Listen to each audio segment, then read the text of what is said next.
आज मी एक बिझनेस करतोय आणि त्याच्यामध्ये मी सक्सेसफुल आहे, पण त्याच्या आधीचे जे माझे बिझनेसेस फेल गेलेत हे कोणालाच माहित नाही. आपला बिझनेस फेल होण्याच्या मागे आपण स्वतः कारणीभूत असतो. कारण आपण ज्याही वेळेला एखादा बिझनेस ओपन करायचा प्रयत्न करतो त्यावेळेला आपण वाढीव खर्च करतो, नको त्या गोष्टींवरती खर्च करतो आणि तोच ठरतो आपला बिझनेस मधला सगळ्यात मोठा लॉस.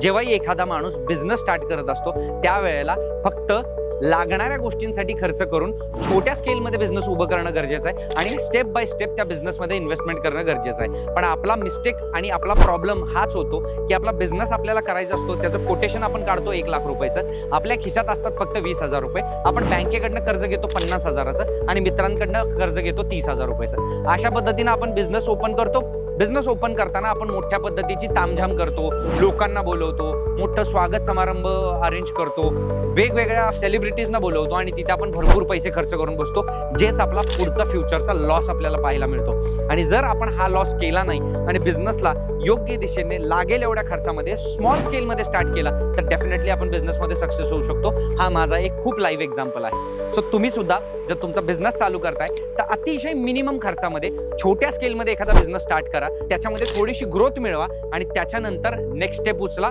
त्याच्यानंतर नेक्स्ट स्टेप उचला, तर तुम्ही बिझनेसमध्ये नक्की सक्सेसफुल राहा.